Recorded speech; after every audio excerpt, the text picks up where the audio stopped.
nimeenda DCI, nimeandika statement yangu, na kwa hivyo hiyo maneno sasa, maneno hiyo iko na DCI. Mashtaka mengine nilikuwa nimestakiwa ni kwamba I'm profiling people, na nikasema mimi sina ubaya na mtu yoyote, mimi naongea tu mambo ya watu wa Thika, na nasema ni vizuri watu wa Thika wajitatulie.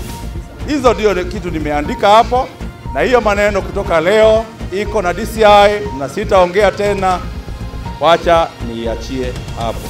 Asante sana.